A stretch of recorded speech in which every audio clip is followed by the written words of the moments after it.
É um prazer enorme estar aqui. É uma oportunidade para mim que eu jamais imaginaria que ia ter, graças à gentileza do Dr. Cristóvão.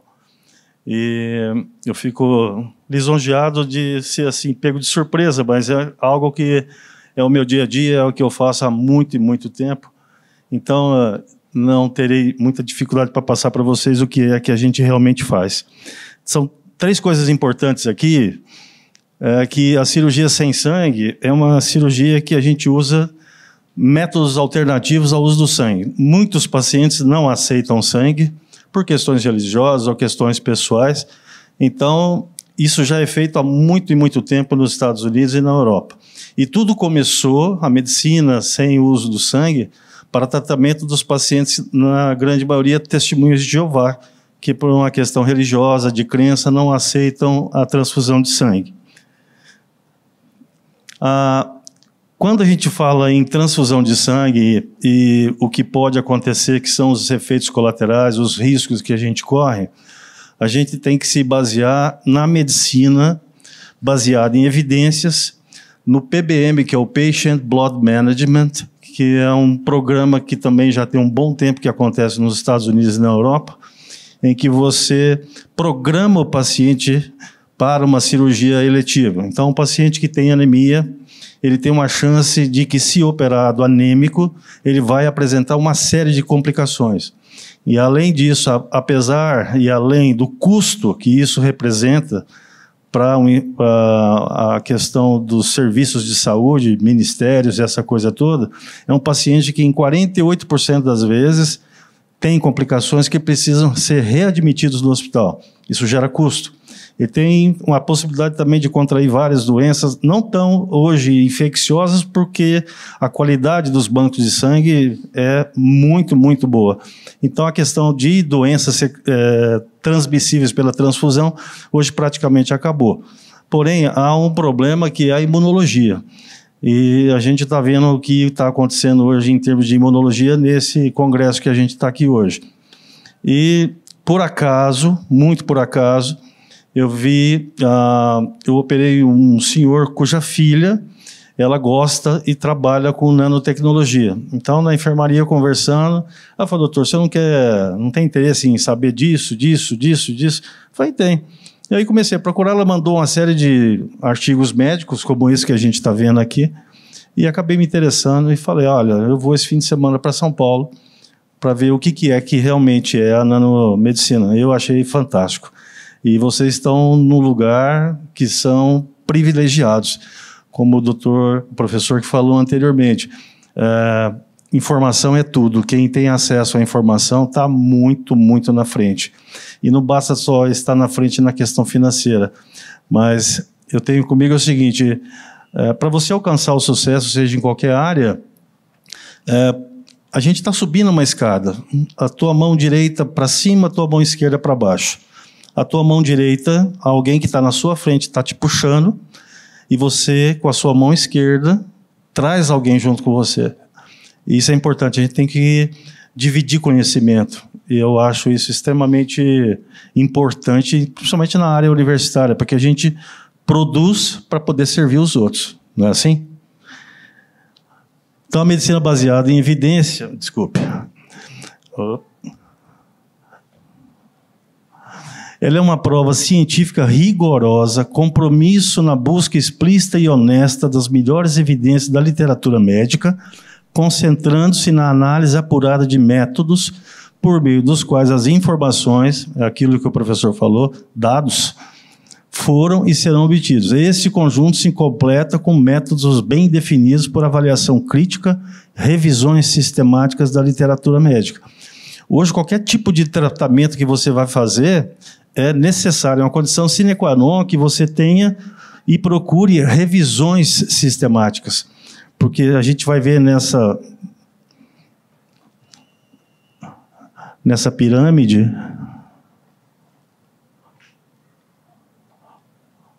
acho que parou.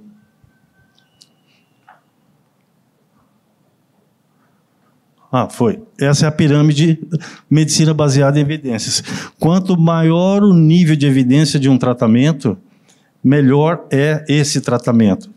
Então, quando tudo começa com a opinião de expert, se eu chegasse aqui e falasse, olha, a melhor forma de tratar um cálculo urinário próximo da bexiga é esse, aquele, porque a minha experiência, o que eu tenho, fala isso, só isso não é suficiente. Então, o que é suficiente? Na revisão sistemática, eles pegam milhares de urologistas e que trataram vários casos e mostraram cada um o seu resultado. Você compila tudo isso e fala assim, olha, o melhor tratamento para o cálculo ureteral distal é isso. E é assim que tem que ser, tá certo? Essa é a melhor forma. Você resolve a questão do paciente no menor custo possível.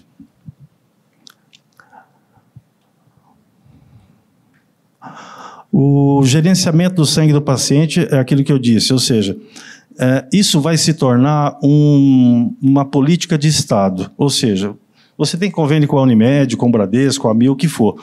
Você vai para uma cirurgia eletiva. Quando o teu médico passar o pedido e você levar na auditoria do convênio, ele vai olhar teus exames e vai falar assim, olha, você está com 9 de hemoglobina, você é uma cirurgia de um cisto de ovário, sinto muito, não vou liberar, você vai voltar com o seu médico, você vai tratar essa anemia para depois ser operado. Isso vai acontecer, porque é inadmissível você tratar uma anemia com transfusão. Anemia, a gente vai ver aqui como é que se trata. Então, não é dessa forma transfundindo o paciente. Então, PBM, nós temos aqueles 4 pilares, que é o manejo da anemia, todas as decisões são feitas de comum acordo com o seu paciente, você otimiza a coagulação e é uma modalidade de conservação interdisciplinar do sangue que você tem, que é o seu, tá certo? A gente sempre diz que o melhor sangue é o nosso, a melhor transfusão é aquela que não acontece. E a gente vai ver aqui por que é isso. Os benefícios do gerenciamento do sangue melhora nos resultados dos pacientes porque tem menos complicações, diminuição da morbidade e mortalidade, porque a gente sabe hoje também que existe uma situação chamada doença do armazenamento do sangue. As hemácias, uma vez sendo congeladas, elas já começam a sofrer alterações na sua estrutura, no seu citosol, que faz com que ela não seja ou não desempenhe a função que ela tem, que é a oxigenação. E o paciente que é internado no hospital ou na UTI, a grande maioria dos médicos se preocupa com o seu hematócrito da sua veia que está no seu braço. Mas a gente sabe que o mais importante é a microcirculação, porque é lá que acontecem as trocas gasosas, a entrega de nutrientes e uma série de coisas. E a hemácia, ela tem aquela forma bicôncava que todo mundo conhece. E isso se dá por conta do microtúbulo, que é o microcitoesqueleto da hemácia. E ela, então, ela vai como que negociando com o capilar para poder sair no outro canto. Quando você tem um sangue congelado, você tem uma proporção muito alta de esferócito. Então, ela sai daquela condição de uma almofada para uma estrela.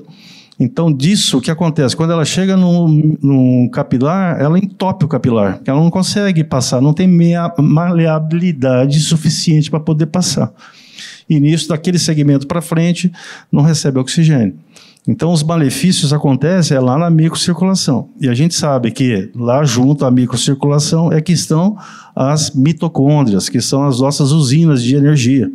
E elas sofrem muito com esse entupimento, vamos falar assim, da microvasculatura. Esses são os resultados que o PBM traz aos pacientes. Então, o evento de transfusão, quando você usa o PBM, você tem uma redução até 95% de transfusão.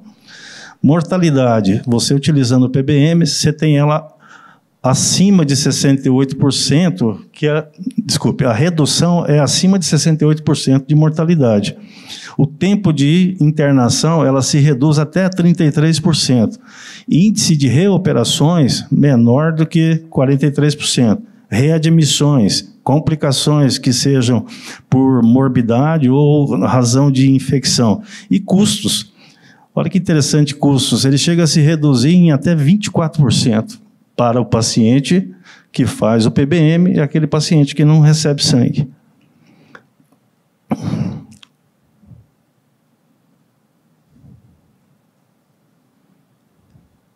É aqui ou lá?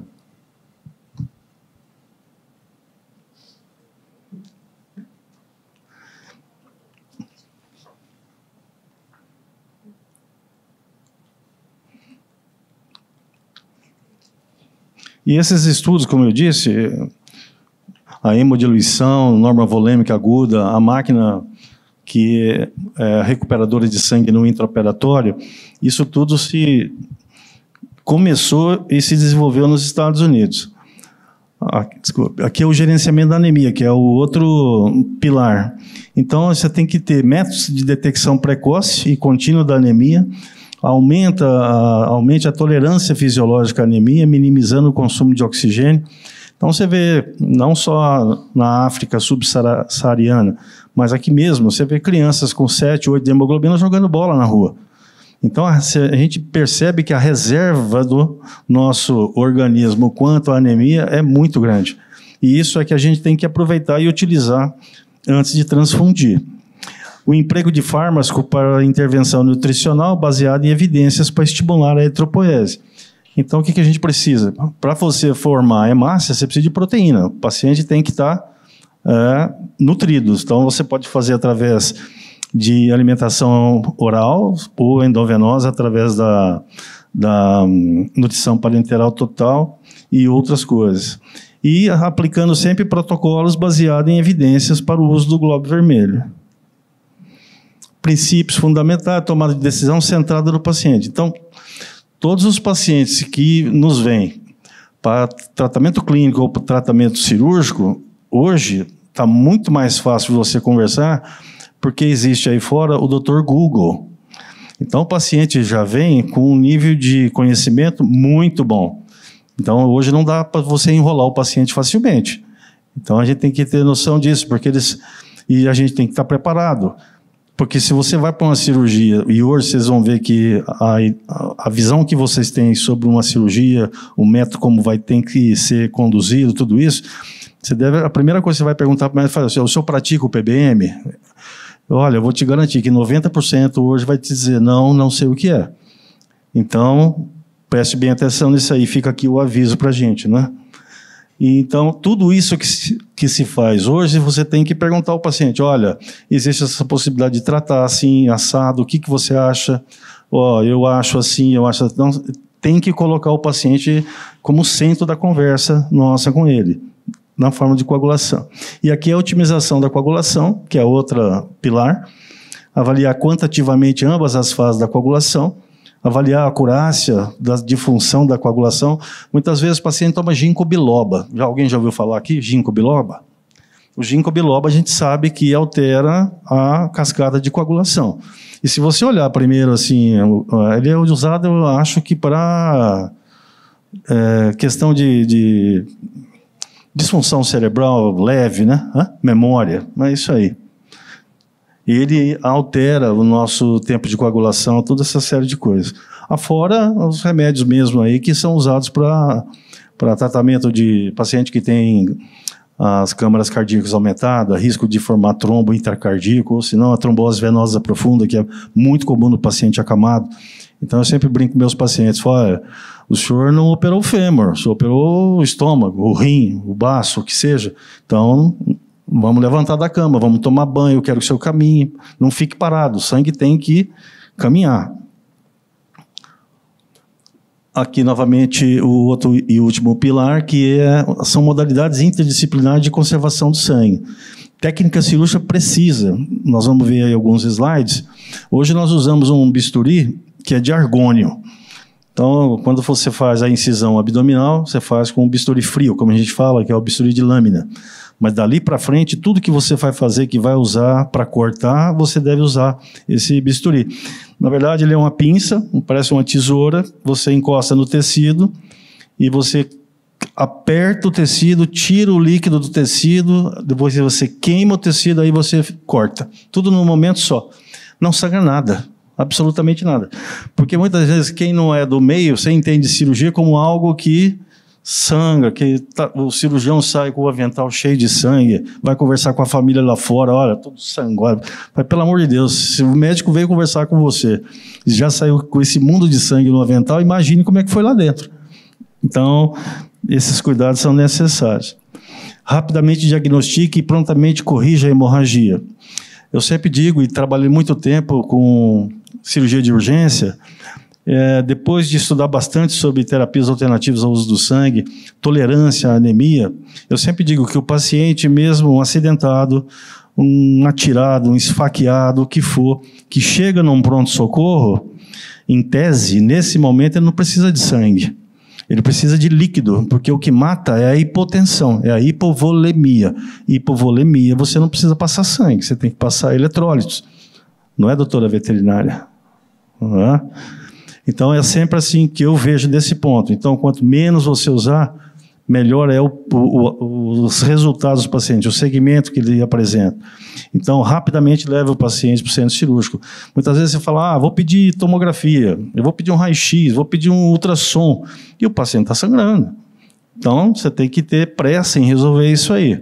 E hoje, eles estão, nos Estados Unidos, pelo menos é assim, não se aceita hospital terciário, hospital que tem porta aberta, pronto-socorro, que faça cirurgias de porte sem ter a máquina recuperadora de sangue. Porque essa máquina, ela salva.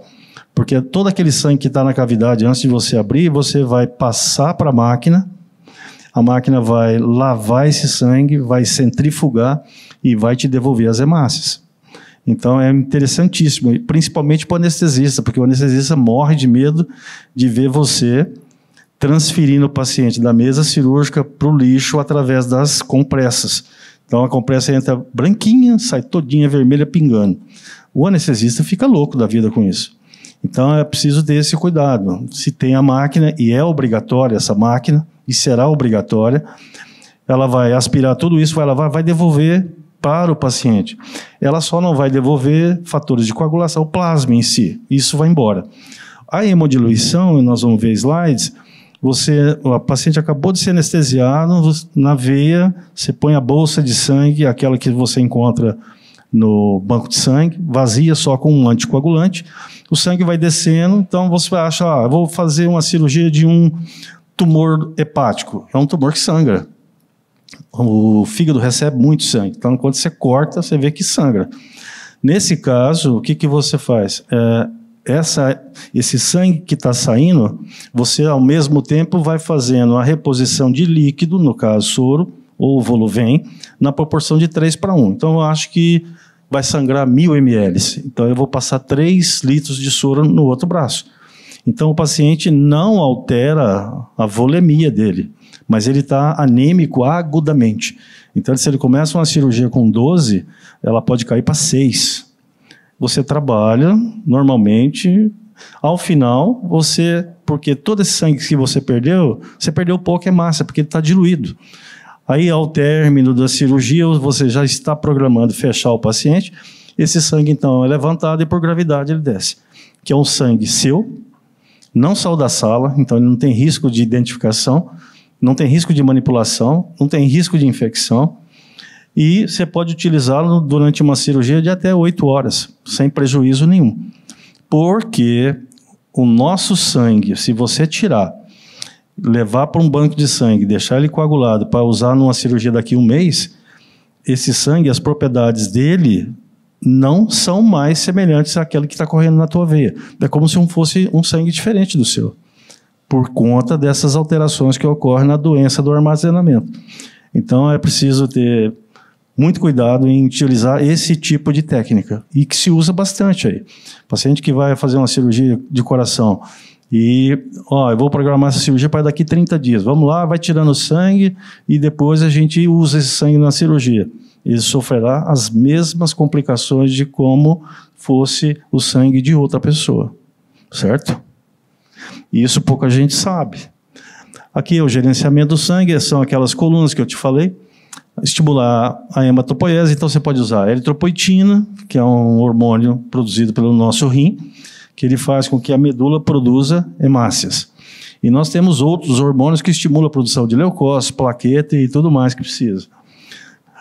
Minimizar as perdas, que foi aquilo que eu falei para você, e a tolerância à anemia. Então, é interessante o seguinte, pacientes que têm uma anemia crônica, você primeiro tem que corrigir essa anemia para você depois fazer a cirurgia. Pacientes que têm algum distúrbio de coagulação, você tem que primeiro tratar, suspender alguma medicação para depois fazer a cirurgia. É evidente que você pode ter cirurgias de urgência. Você pode, hoje aqui, sair de carro, sofrer um acidente aí e precisar de uma cirurgia. Você tem que correr, tem que fazer. Não tem como ser feito de outra forma. Aqui, antes da cirurgia, o que fazer é um organograma. Aqui não interessa muito para a gente. Essas são, mas muitas vezes fala assim, doutor, mas o hospital aqui é a Santa Casa, onde eu trabalho lá em Bariri, eu não tenho a máquina recuperadora de sangue, eu não tenho uma série de coisas, não tenho um bisturi de argônio, como é que eu faço para operar? Aí eu tenho que fazer uma solicitação para a DIR, que é a Direção de Saúde, e pedir, porque, olha, se eu precisar de uma eritropoetina Rename, é a Relação Nacional de Medicação. Isso, o SUS, em tese, ele tem que oferecer para você. Então, tem todos aí, fatores de coagulação, complexo protrombínico humano, albumina humana, ácido tranexâmico, tudo isso aí está na portaria do Rename. Então, em tese, o SUS tem que te dar isso aí. Minimizar as perdas, aí são a máquina intraoperatória, hemodiluição normovolêmica, coagulador de argônio, que é esse bisturi que eu falei, Ringer lactato, que é a solução que a gente usa para fazer a hemodiluição, tudo isso também tem lá no SUS. O gerenciamento e conservação, flebotomias diagnósticas, o que é isso? É tirar sangue do paciente. O paciente entra com 12 de hemoglobina numa UTI por um AVC. Durante 7 dias, a quantidade de sangue que vão tirar dele para fazer diagnóstico, para fazer exame laboratorial, é a primeira causa de anemia do paciente. Então, chega uma semana depois, o médico vai passar a visita. Quanto é a hemoglobina dele? Está 9. Então, pede bolsa de sangue, vamos transfundir. Agora, essa é uma anemia iatrogênica. Mas você vai dizer assim, mas então não vai fazer exame no paciente que está na UTI, um paciente grave? Você pode usar o quê? As micropipetas que são para tirar sangue do bebê que está lá na UTI pediátrica.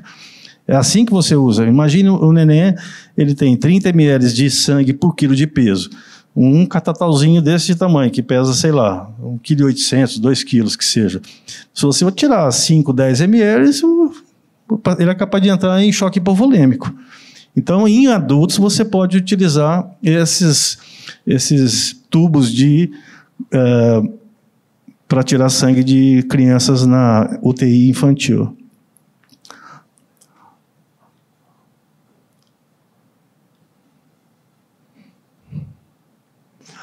Aqui, desculpe, eu voltei aqui.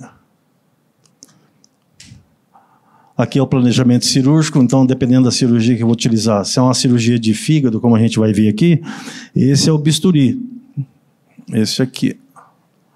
Então, ele é uma pinça, como eu disse, ele aperta o tecido, ele tira a água do tecido, queima o tecido e corta o tecido. Isso aí você tem no SUS, você pode pedir para vir, uma cirurgia que tem que ser previamente agendada, né? Outra coisa que é importante ter é o anestesista, porque muitas vezes, na hora da indução, a pressão cai muito. Então, você começa a operar e você percebe que você não está sangrando. Você fala, opa, tem algo errado aí, vamos subir essa pressão. Aí ele começa a fazer medicações para subir. Não pode subir demais também, porque o que acontece? Vai sangrar mais. Aí você faz todo aquele cuidado com cauterização aqui, e de repente aquilo começa a abrir tudo, por quê? Porque você teve um pico de hipertensão. Nós já usamos lá também hipotermia induzida. A gente enche sacos de gelo e você coloca entre as pernas do paciente, nas laterais, aqui debaixo da nuca, para trazer a pressão, a temperatura um pouco mais baixa, porque isso aí melhora a coagulação. Você não pode abaixar demais também, mas é importante, é um recurso que a gente tem. Aqui são agentes hemostáticos tópicos. Isso aqui a gente usa muito lá, que é uma gelatina de plaquetas, plasma rico em plaquetas. O plasma tem os fatores de coagulação, as plaquetas para poder formar o coágulo.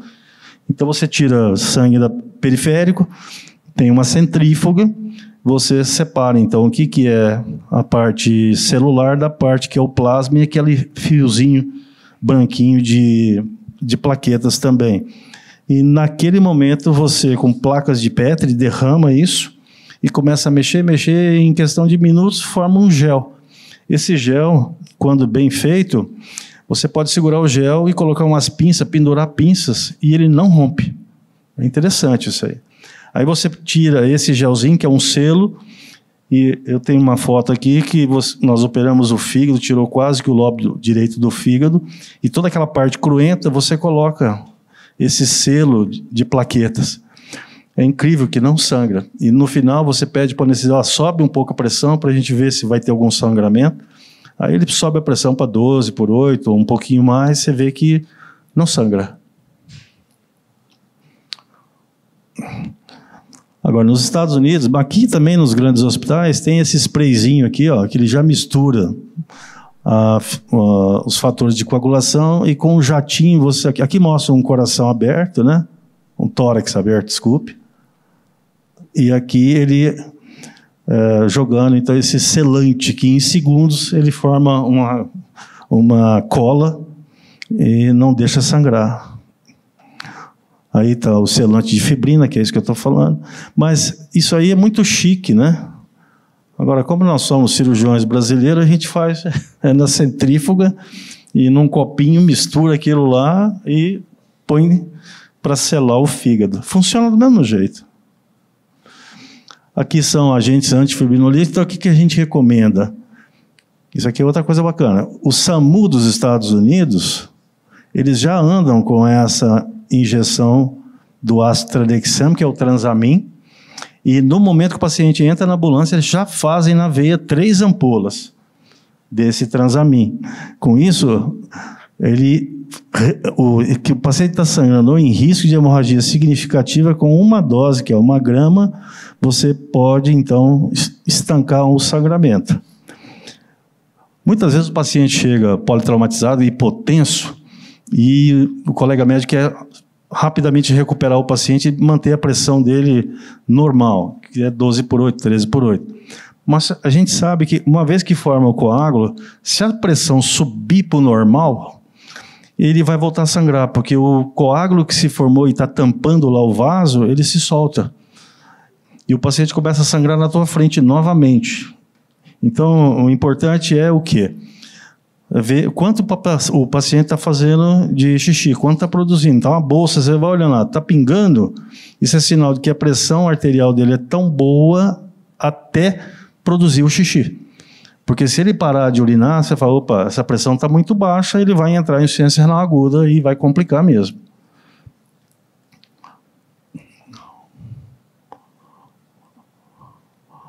Aqui é o fator 7, que é muito famoso também. Aqui são como é que se faz o Cell Saver, que está aqui, ó, que é a máquina recuperadora de sangue. Então, o sangue sai do paciente, lá do campo operatório, vem nessa máquina, ele lava, centrifuga, separa as hemácias e devolve para o paciente. Aqui mostra a máquina. Essa máquina é lá do nosso Instituto de Cirurgia. Aqui é o operador. Aqui mostra ela trabalhando e aqui em cima o sangue já todinho lavado, centrifugado e já pronto para ser reinfundido no paciente. Aqui é uma cirurgia que a gente realizou de um câncer de fígado. Aqui é uma cirurgia que nós fizemos para o tratamento do câncer do intestino grosso, mas já com metástase hepática. Esse branco aqui é câncer lá do intestino que se aninhou no fígado. Então aqui você faz uma secção de onde você vai tirar com uma certa margem, para não ficar tumor para trás. Aqui já os 2 tumores retirados, a área toda cruenta. Você vê que não tem sangramento. Esse é o selante que já está preparado. E ali, eu não tenho o vídeo aqui, mas mostra aquele buraco lá feito no fígado. Esse selante já está lá na fenda e aqui pontos de aproximação. Máquina, lá a centrífuga. Essa é a hemodiluição. Então, o cálculo que você faz, quanto você quer. Eu quero tirar 2 litros de sangue do paciente, como é que eu vou fazer isso? Então, tem uma formulazinha lá que você tem, que é essa aqui, onde por cálculos você fala, então, se eu vou tirar 2 litros, eu tenho que infundir 6 litros. Mas não é 2 litros, a gente não tira, é evidente. Mas é sangue do próprio paciente, é aquilo que eu falei, não tem erro de identificação, de contaminação, nada disso. Essa é a fórmula, a equação de Gross. Aqui você leva em conta o hematócrito, o hematócrito inicial, o hematócrito final, volume de sangria.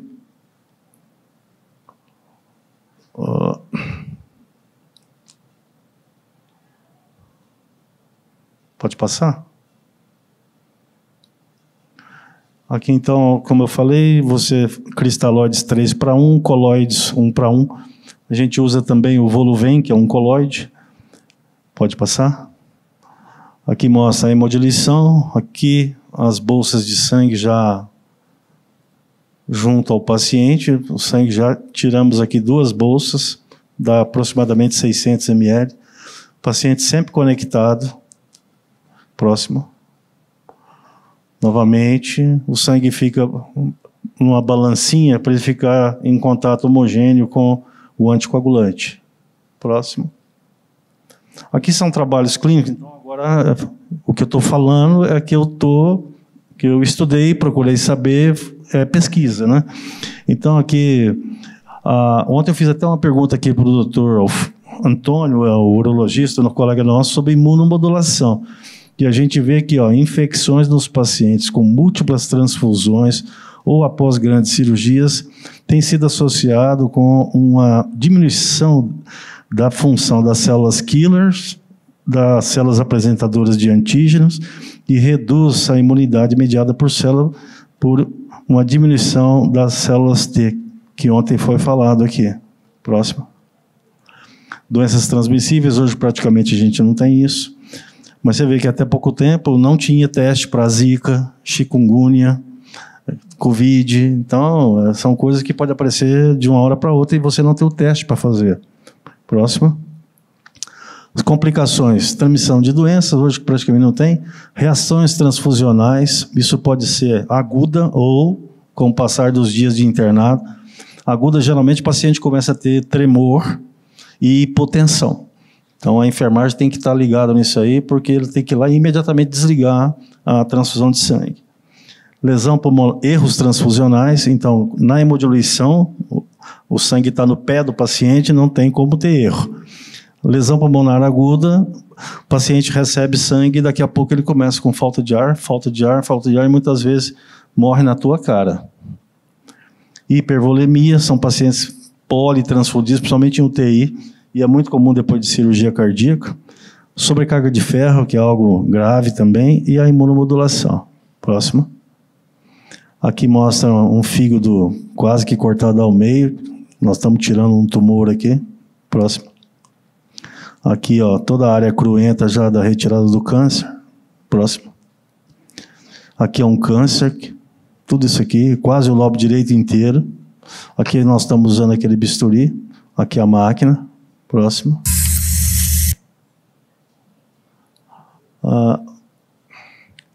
Aqui é um outro... Desculpa. Aqui parece que... Está passando o vídeo? Não?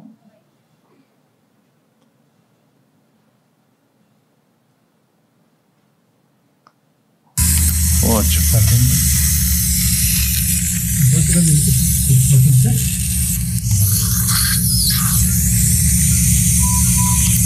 Viu?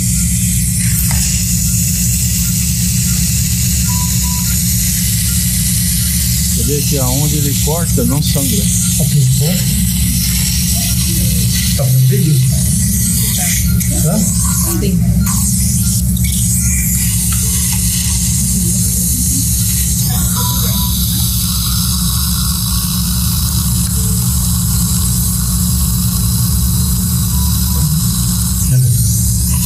Já tirou. Próximo. Tá vendo? Aqui é um outro tumor de fígado. Toda essa parte aqui vai ser retirada. Aqui acho que nós preparando lá aquele gelzinho de plaquetas. Próximo. Pode passar. Aqui não vai entrar. Então é o sangue retirado do paciente. Esse agora vai para a centrífuga.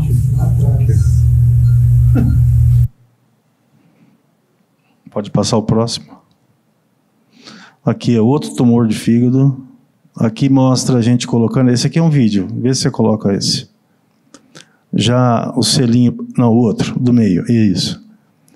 O selinho já foi preparado. E a gente está colocando na fenda onde estava o tumor.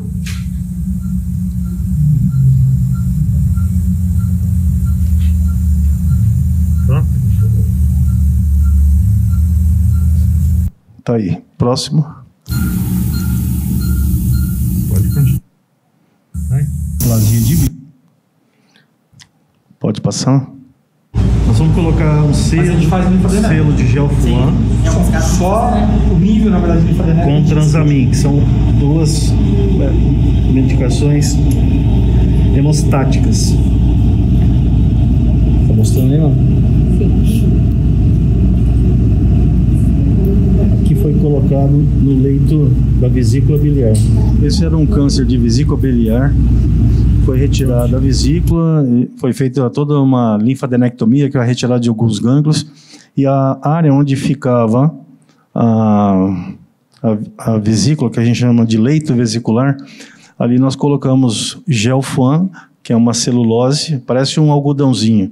Você embebe com o transamin, que é o ácido tranexâmico, coloca lá, não sangra. Próximo. Aqui é um tumor de papila. O que é papila? Papila é onde drena toda a bile que vai para o nosso intestino. Essa região chama papila.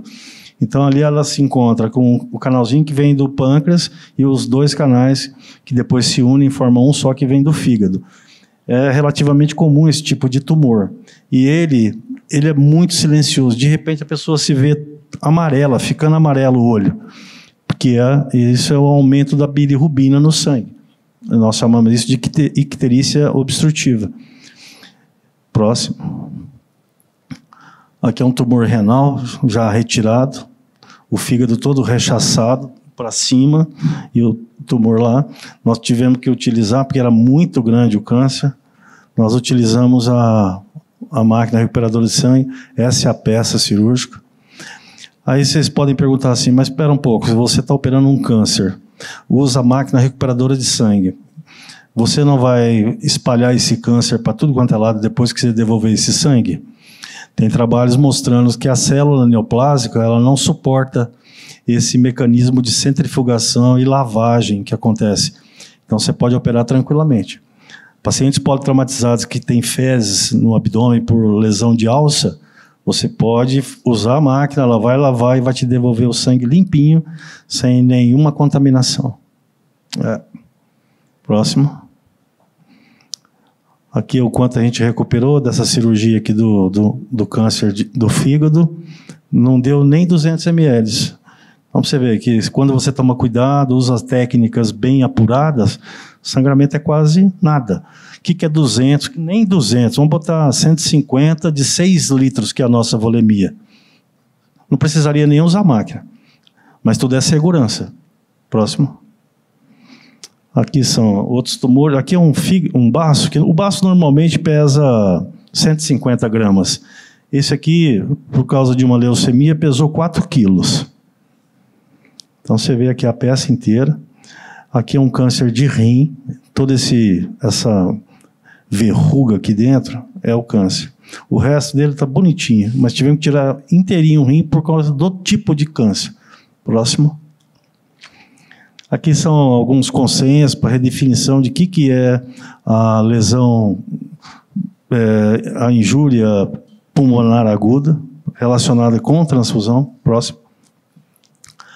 Aqui é uma pesquisa clínica de uso de sangue na Itália, é um trabalho bem bacana. Próximo.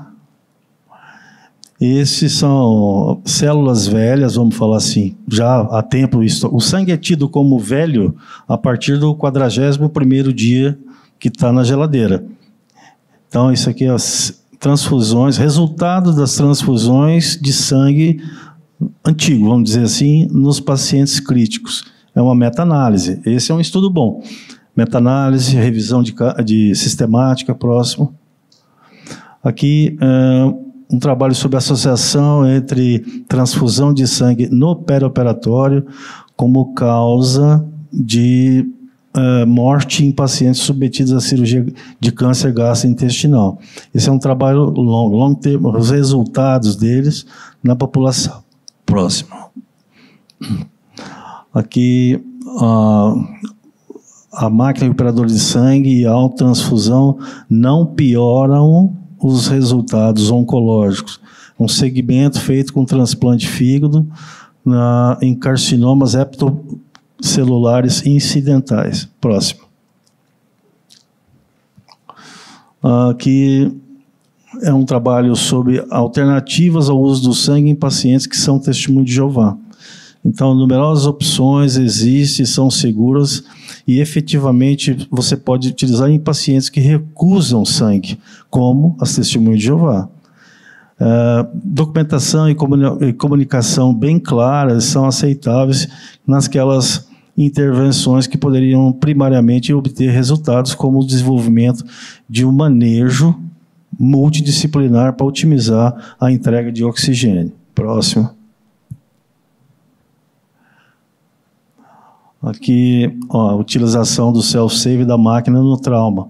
Então, a conclusão é que em grandes hospitais que têm porta aberta, que recebe esse tipo de paciente, é bom que tenham esse tipo de máquina. Próximo. Aqui é custo efetivo da utilização das células, da máquina reparadora de células, durante cesáreas, né?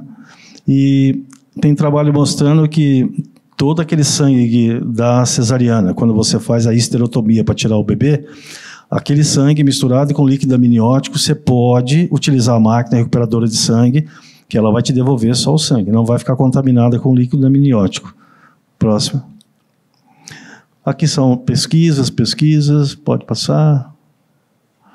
Pode passar. Também. Pode. Aqui. Esse eu acho que é o slide mais importante nosso aqui. Isso aqui é o que acontece na microcirculação. O nosso hematócrito aqui, na minha veia periférica, é de 43%, vamos dizer assim, para uma hemoglobina de 13, 14.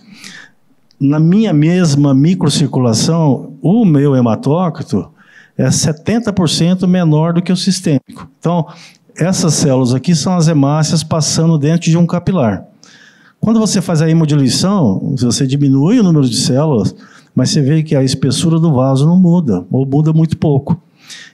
E quando você faz uma hemodiluição mais severa ainda, olha o quanto diminuiu de hemácias, mas não houve uma redução tão acentuada do capilar. Então, você mantém a pressão arterial em níveis ótimos, porque a microcirculação não está sofrendo. Então, se lá onde ocorre a troca, eu posso ter um hematócrito, então, se aqui o hematócrito é de 43, eu posso ter lá um hematócrito de 25, que seria mais ou menos factível com algo em torno de 3, 4 de hemoglobina. Então, você vê que não há necessidade de transfusão. Próximo. Aqui é um ensaio matemático para ver qual é a oferta de oxigênio para os tecidos. Então, a oferta é o quê? O débito cardíaco é aquele que o coração empurra para frente de sangue e quanto ele tem de a concentração arterial do O2. Há uma formulazinha aqui, isso está relacionado com hemácia, aqui está dissolvido no plasma. Posso? Aí tem uma série de coisas, pode passar? Agora aqui, para como é que a gente chama em 1.000 litros? O débito cardíaco nosso aqui agora é de aproximadamente 4,9 litros. Com aquela continha que a gente fez, 20 ml para cada 100 ml, 20 ml de oxigênio para cada 100 ml de sangue por minuto, dá 1.000. Uma coisa interessante é o seguinte, você está construindo a sua casa, o caminhão de areia carregado chega lá para te dar areia, e você fala assim, eu só preciso de 250 quilos de areia. Ele volta com 750 quilos de areia. Então, ele me entrega, ele vem muito mais daquilo que eu preciso. Próximo. O consumo nosso é de 250 por minuto. Próximo. Aqui a hemoglobina de 2, você tem 150 de entrega. Aquilo que a gente viu, 250 é entre isso e isso. Então, o que eu precisaria? Eu posso chegar numa hemoglobina de 4 e o meu organismo não vai sofrer. Mas o nosso corpo é tão bom que ele tem 14 de hemoglobina. Então, a nossa reserva é muito grande. Pode ir? Pode ir? E aí fica aqui o seguinte, Isso é do Alvin Toffler, eu acho muito bacana. O analfabeto do século XXI não será aquele que não sabe ler nem escrever, mas aquele que não consegue aprender, desaprender e, no fim, aprender de novo. E o maior perigo em tempos turbulentos não é a turbulência em si, mas agir com a lógica do passado. E quando você vê algo bem sucedido, é porque alguém, em algum dia, tomou uma decisão corajosa. Próximo. É isso aí que eu queria aproveitar a hora do recreio para mostrar para vocês.